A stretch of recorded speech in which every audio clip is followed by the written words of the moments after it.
On les appelle mendiants, mais aussi, selon le dictionnaire, nécessiteux, clochards, indigos, gueux ou trimardeurs. Ils ou elles nous demandent une petite pièce pour se nourrir. Cela gêne certains, en indiffère d'autres et en émeut beaucoup. Alors faut-il encadrer la mendicité? Y a-t-il une tradition ou des réseaux qui profitent de notre aumône? Quelle place en ville pour cette forme de pauvreté? Bienvenue sur le plateau de Versus.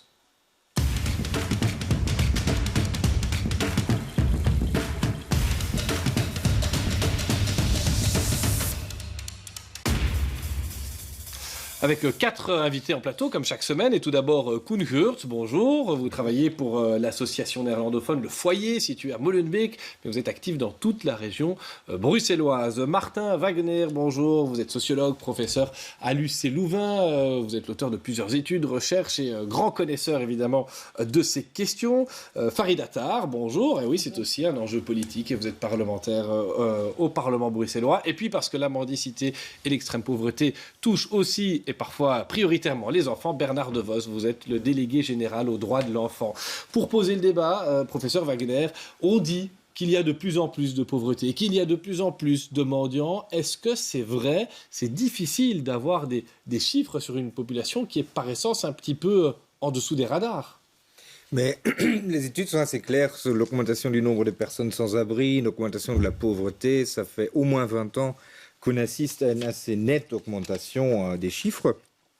Mais au niveau de la mendicité, on dit toujours qu'il y a une augmentation.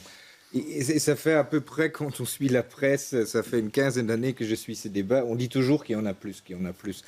Mais finalement, il n'y a aucune étude qui confirme qu'il y a augmentation. Et selon moi, il n'y a aucun indice. Parce que c'est plutôt à certains moments qu'on porte l'attention médiatique là-dessus. Il y a des projets de transformation de centres urbains, on pense tourisme, on pense... Quand il fait froid, on ne s'intéresse plus aux personnes en rue. Et là, il y a une attention médiatique qui vient, on en discute là-dessus. Et voilà, ou soit différentes villes ou des sociétés de transport public qui mettent en place certains schémas, plans pour endiguer la mendicité, pour l'encadrer ou pour mieux aider les personnes, quoi. Mais finalement... Tous les sans-abri ne sont pas des mendiants, tous les mendiants ne sont pas des sans-abri, c'est ça que vous nous dites? De loin, c'est qu'une infime petite partie des personnes sans-abri mal logées qui mendient. Et parmi les personnes qui mendient, il y a une partie des personnes sans-abri, mais aussi des personnes logées dans différents types, des logements.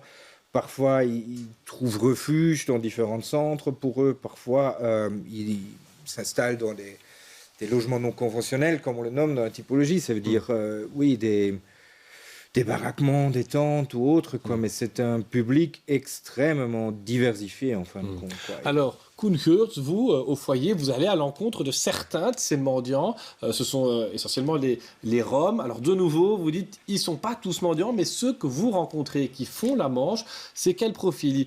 Ils sont durablement à Bruxelles, ils viennent ici parce que ici, ça fonctionne, si je puis dire, parce qu'ils ont un bon accueil de la part de la population? Oui, c'est vrai, comme vous dites, ce n'est qu'une très petite minorité des Roms qui mendient. Même dans la communauté Rome roumain, c'est une petite minorité qui mendie. Il y a différents types de mendiants, de Roms roumains. Il y a certains gens qui sont là déjà depuis quelques années, qui connaissent la mendicité, voilà, c'est leur boulot en effet, qui sont installés ici. Mais quand même, depuis surtout 2010, 2012, on voit plus de familles pauvres, parce que la mobilité en Europe, c'est extrêmement facile. Il y a des gens qui payent 5 € pour un billet d'avion. Vraiment, 5, 15 €. Alors, ils peuvent venir très vite. Le moyen salaire en Roumanie, c'est 300, 400 €. Le moyen salaire, c'est 500 €. Mais bon, comme on connaît, par exemple, deux profs roms en Roumanie qui gagnaient 350 € quelque chose, qui ont abandonné leur boulot pour aller mendier à Paris. Alors, tu vois, on a affaire... C'est pas un mythe, ça. C'est vrai. Non, c'est clair. Il y a une énorme différence de revenus.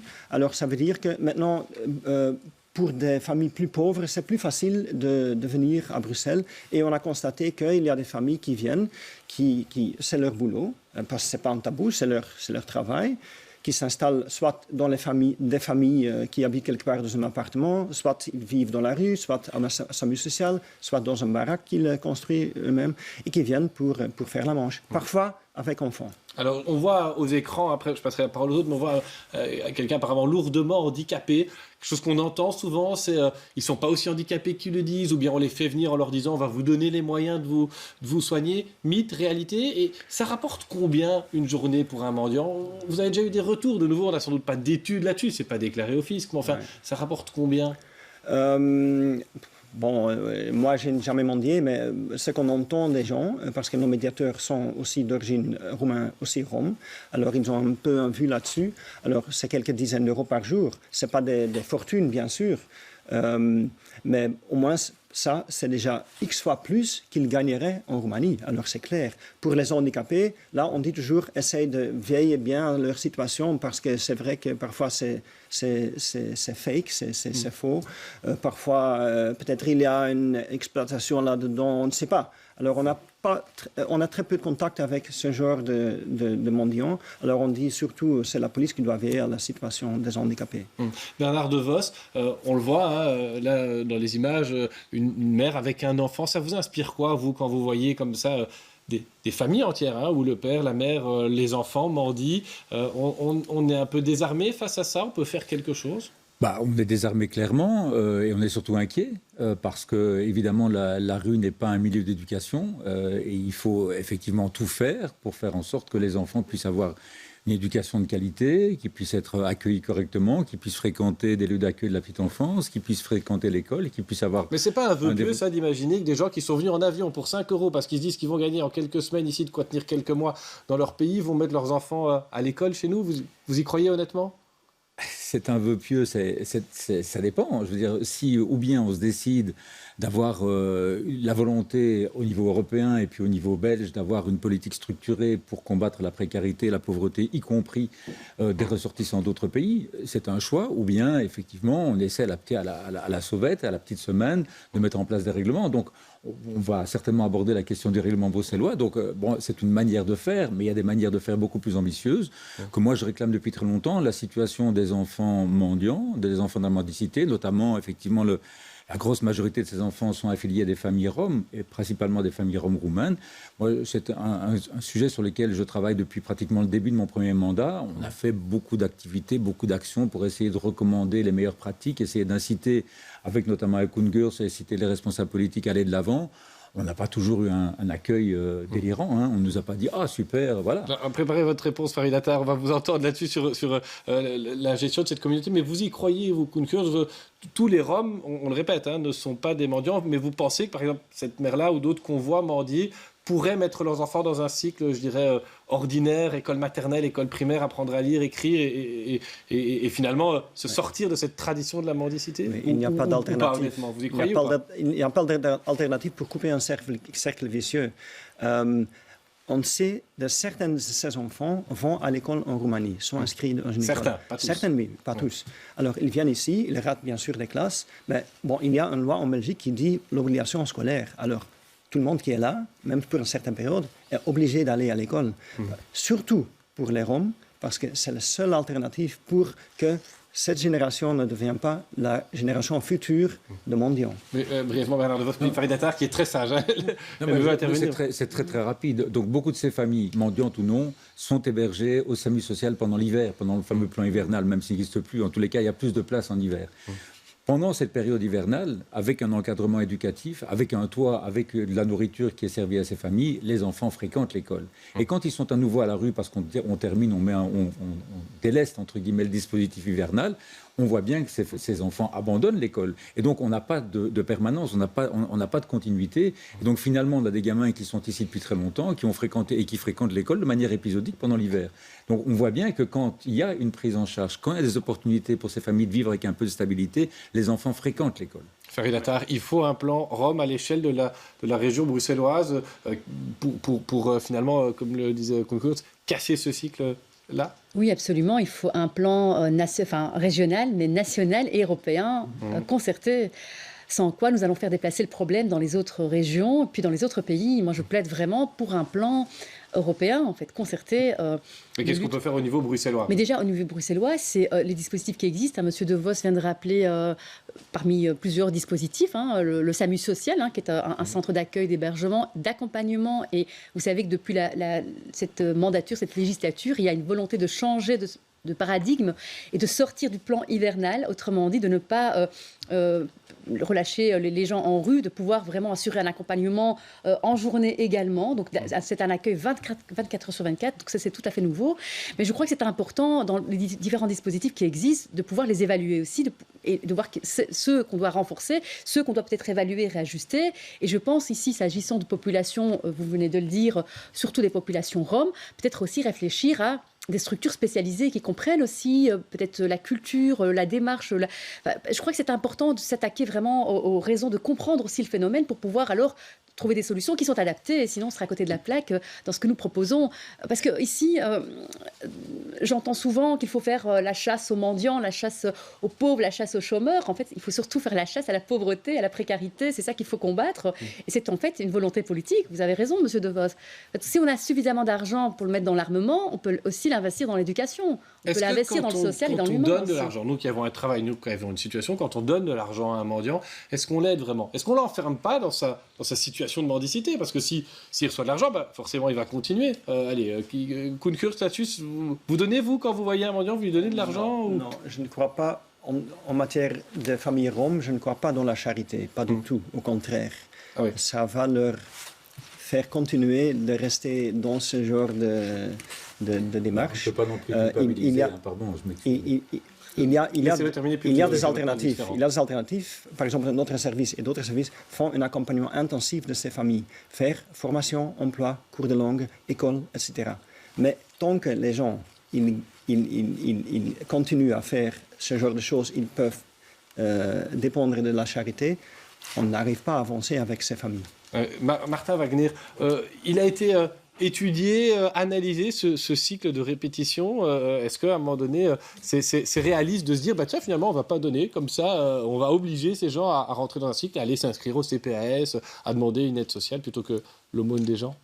Il y a différentes choses. Je crois qu'on focalise assez bien sur les familles roms, mais ça ne fait que le grand maximum la moitié des personnes qui m'ont dit à Bruxelles.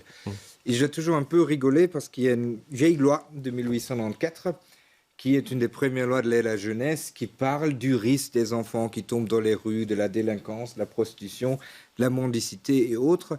Et finalement, il y a une sorte de répétition là comme ça dans l'histoire de la pauvreté. Par exemple, l'entre-deux-guerres, la ville de Bruxelles voulait déjà interdire la mendicité en donnant des tickets repas aux personnes, quoi. Ça n'a pas vraiment fonctionné, mais il y a toujours différentes motivations. Il y a une motivation de bien-être, d'accompagnement des personnes, de trouver des solutions, de les faire entrer dans la protection sociale, les enfants à l'école et autres.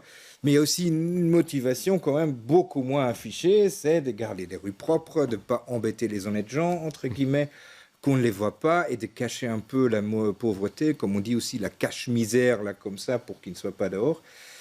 Et tous ces débats-là, historiquement, on est au moins depuis une centaine d'années, je peux retracer jusqu'au Moyen-Âge. C'est à chaque fois un peu le même débat qui vient, avec une partie aide et une partie contrôle, sécurité, gardien de veille, qui veulent mettre les gens à côté. Fariatar veut réagir. Juste pour dire une dernière phrase, et par rapport aux familles roms, on est au niveau européen, toutes les villes, tous les pays jouent un peu à ce... On donne un peu une idée, on va aider, quoi. On n'arrive pas très bien, mais finalement, on essaie de les repousser de retour dans leur pays où ils sont très pauvres. Mais ça manque absolument de concertation, quoi, parce que les plans roms, ce qu'on appelle, on essaie de faire vite quelque chose, mais ce n'est pas quelque chose qui aide vraiment les familles et qui ne les sort pas de la pauvreté. Fariatar, le problème des Roms, il est en Roumanie. Non, c'est quelque chose de structurel. Je pense qu'il faut vraiment viser aucune communauté ici. Comme je le disais tout à l'heure, il faut en comprendre les raisons. Mais je crois qu'il faut aussi rappeler que la mendicité n'est pas interdite en Belgique. Depuis 1993, le vagabondage, la mendicité n'est pas interdite. Donc, et concernant les réseaux d'exploitation éventuellement de la mendicité, le code pénal aujourd'hui prévoit, en fait, c'est sanctionné par le code pénal. Mais la mendicité n'est pas interdite. Ce qu'il faut évidemment, c'est l'encadrer, c'est comprendre, c'est accompagner ces gens, c'est sortir évidemment les enfants de la rue parce que les enfants n'ont pas leur place en rue. La place place qui leur est réservée se trouve à l'école, dans des crèches. Et là, il faut leur garantir des inscriptions gratuites pour les enfants, des repas scolaires, s'ils n'ont pas la possibilité de pouvoir se procurer les moyens, en tout cas disposer de moyens suffisants pour pouvoir payer les repas scolaires pour les enfants, par exemple. Mais voilà, je pense que c'est important de rappeler aussi que la mendicité n'est pas du tout interdite en Belgique et que l'article 8 de la Convention européenne des droits de l'homme vraiment reconnaît l'exercice même de la mendicité. La mendicité n'est pas interdite en Belgique, mais sur le territoire de la ville de Bruxelles, elle est interdite pour les mineurs. C'est un règlement qui vient d'être approuvé. On a interrogé, nous, début de cette semaine, un policier qui va à la rencontre, notamment des mendiants, et écoutez ce que lui nous disait. Alors, ce que nous on constate, c'est qu'ils viennent ici en cycle de max 6 à 8 semaines. Et donc pendant ce moment-là, pendant cette période-là, ils veulent faire un maximum d'argent et alors ils retournent à leur maison en Roumanie avec l'argent qu'ils ont gagné ici. Et c'est toujours un cycle qui se répète et qui se répète. Nous, on veut casser ce cercle, que ces enfants sont dans la rue, ces enfants doivent aller à l'école, apprendre à lire et à écrire, qu'ils ne vont pas faire la même chose que leurs parents font déjà ici. Qui y croit ici qu'ils vont aller à l'école parce qu'on leur a interdit de mendier sur le territoire de la ville de Bruxelles? Koen Geurts, vous y croyez, vous? Vous pensez qu'ils vont traverser le canal et se retrouver à Molenbeek, près de chez vous? En tout cas, la plupart des Roms vont à l'école. Ça, c'est clair. Non, mais on parle bien des Roms qui mendient, ou même globalement de ceux qui mendient mineurs. On a bien compris maintenant aussi, les gens qui viennent mendier, comme monsieur il dit dans le reportage, sont aussi temporairement sans abri, ici, surtout. Alors, le sans-abrisme, lutter contre le sans-abrisme et pour les droits des enfants, alors ça va ensemble. Pour nous aussi, il faut avoir des mesures pour faire en sorte qu'il y a quelque part un accueil pour les enfants tant qu'ils ne restent pas en rue en train de dormir. Mais pensez-vous que les Roms, en tout cas oui. que les personnes qui mendient avec leurs enfants, vous les voyez mettre leurs enfants en crèche, on leur dit c'est ça ou c'est rien, vous y croyez? C'est comme Bernard il dit, c'est seulement quand on arrive à stabiliser un peu le logement, la résidence ici de ces gens, on peut avancer avec eux pour accompagner vers, entre autres, l'école, vers les cours, etc., et faire d'autres démarches. Mais tant qu'ils sont dans la rue, ils restent là, ils dorment là. Je vous garantis, c'est presque impossible d'avancer. Pour nous, les médiateurs, pour les éducateurs de rue, etc. Bernard De Vos, on peut forcer des parents à mettre leurs enfants à la crèche, à l'école? C'est extrêmement difficile, mais ici on parle effectivement, et Martin Wagner l'a rappelé, d'un très très petit nombre. Et donc, si on était déjà capable et foutu de faire un travail d'accompagnement sérieux avec des familles qui souhaitent s'insérer, s'intégrer, en faisant en sorte d'avoir une politique du logement un peu correcte, une politique de mise à l'emploi un peu décente et une politique d'accompagnement vers les lieux d'accueil de la petite enfance et de l'école, on ne serait pas dans cette situation-là. On aurait beaucoup moins de difficultés. Et disons les choses comme elles sont. Franchement, ces personnes qui viennent 6 à 8 semaines, et on sait effectivement qu'il y a ce partage entre la Belgique, la Roumanie, Paris, etc. Donc, c'est des familles très mobiles. La grosse préoccupation des responsables politiques, ce n'est pas l'intérêt de l'enfant, hein, c'est la sécurité du territoire, le bien-être des commerçants. C'est ça qui fait bouger les choses. Et finalement, c'est d'ailleurs assez régulièrement les motivations sécuritaires qui mobilisent. Alors moi, ici, puisque vous avez abordé la question du règlement de Bruxelles, je vois en tous les cas un règlement dans lequel on met en évidence des politiques, une pratique éducative renforcée, accès aux écoles, etc. Beaucoup de bonnes intentions. Ce qu'il faut maintenant, c'est, avec la ville de Bruxelles, les tenir à la culotte. Hein. Faire en sorte de voir s'ils mettront les moyens pour renforcer les éducateurs de rue, s'ils mettront les moyens pour renforcer l'accès en place en crèche, etc. C'est ça qui est intéressant. Et peut-être qu'à la longue, effectivement, parce que moi, je ne vais pas dire autrement, moi, des enfants en rue toute la journée, j'aime pas ça, quoi. Je veux dire, le comité des droits de l'enfant l'a rappelé aussi. Il demande clairement à la Belgique de faire en sorte de diminuer en tous les cas la présence des enfants en rue et dans la mendicité, sans compter effectivement tous les problèmes et les risques qu'il y a d'exploitation des êtres humains. Quelque part, on n'est pas en train d'invisibiliser simplement une population en disant on n'en veut plus des mineurs sur le territoire de la ville. Farid Attar, est-ce qu'il ne faut pas un règlement comme celui de la ville de Bruxelles, mais à l'échelle de la région? Est-ce qu'on en a légalement les moyens d'ailleurs au niveau régional? C'est ça qui éviterait finalement et qui obligerait les pouvoirs publics à proposer l'alternative. Mais moi, je parlerais plus de politique concertée, une stratégie concertée de politique au niveau national, régional, européen.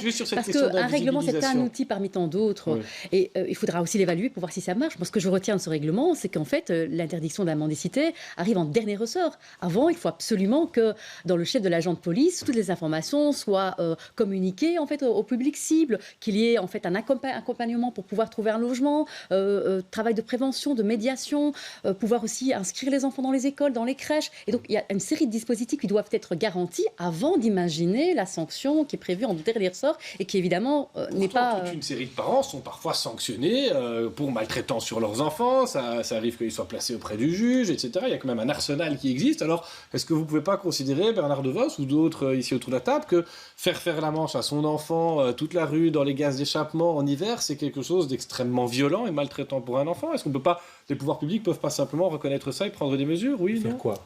Faire quoi? C'est ça le problème. Je veux dire, si on savait, si quelqu'un avait la solution pour les enfants qui mendient en rue, il n'y a qu'à venir le dire ici. Il n'y en a pas de bonne solution. C'est très complexe en fait. Vous n'allez pas placer. Tout à fait. Vous n'allez pas placer les enfants, retirer les enfants de leur famille, alors que c'est. On le fait dans d'autres circonstances. Oui. On peut le faire dans d'autres circonstances. À Paris, excuse-moi. Je t'en prie. À Paris, il y a une politique de protection jeunesse qu'après un avertissement, on peut placer l'enfant pour quelques jours. S'il y a une récidive, on place l'enfant pour plus longtemps. Alors, nous, on sait que si on arrive à placer 1 ou 2 enfants, même ici à Bruxelles, pour quelques jours, protection de la jeunesse, comme on fera aussi si moi je vais mendier dans la rue et je n'envoie plus mes enfants à l'école.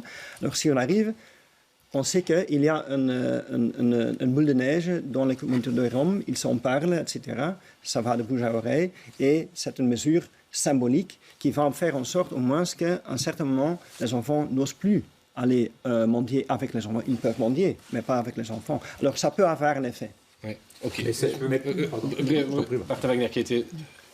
On rentre quand même dans un débat, on peut parler du Québec, des différentes sociétés européennes et autres, où c'est des peuples indigènes, des peuples voyageurs et autres. À un moment donné, l'État décide, on va leur enlever les enfants parce qu'ils ne sont pas bien éduqués, pas bien acculturés et autres. Mais c'est maintenant qu'on en découvre de plus en plus la violence qu'on fait à ces enfants et à ces familles-là, parce que c'est donné comme un signal là, comme ça pour interrompre un peu la mendicité. Mais après, quelle violence on passe par rapport aux enfants. On l'utilise comme une petite variable d'adaptation, là, comme ça, dans un jeu où aussi on ne donne pas des perspectives aux parents. Et c'est un jeu de chat et de souris avec la police. Et une des choses pourquoi les populations roms partent des sociétés d'Europe de l'Est, parce qu'ils sont discriminés, ils sont poursuivis depuis des centaines d'années, quoi. Et de recontinuer comme ça avec une solution, je me dis juste, on répète des erreurs historiques. Je voudrais, parce qu'on avance, il ne reste plus que quelques minutes, mais parfois on voit des gens dire tiens, je ne donne pas d'argent, mais je te donne à manger, j'offre pour une mère de famille un sac de linge, etc. C'est mieux, c'est à côté de la plaque, parce que finalement ils veulent de l'argent pour pouvoir s'installer, réparer leur maison. C'est ni mieux ni moins bien, Farid Attar, je vous vois soupirer, c'est un peu... Non, encore une fois, on met un sparadrap sur une plaie béante.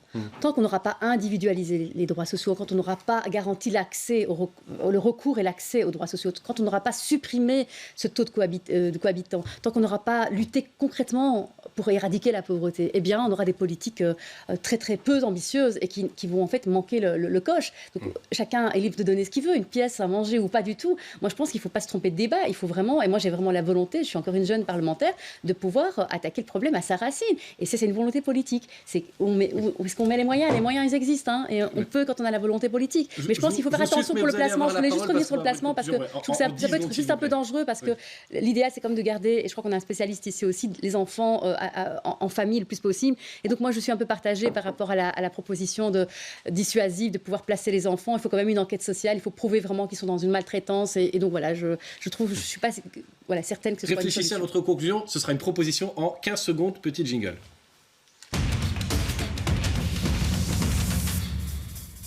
Et comme quoi, il y avait beaucoup à dire sur ce sujet, mais allez, je vous demande une proposition en 10 secondes pour lutter contre cette mendicité, si tant est qu'elle pose problème finalement. Allez, Farid Attar, en 15 secondes, une proposition.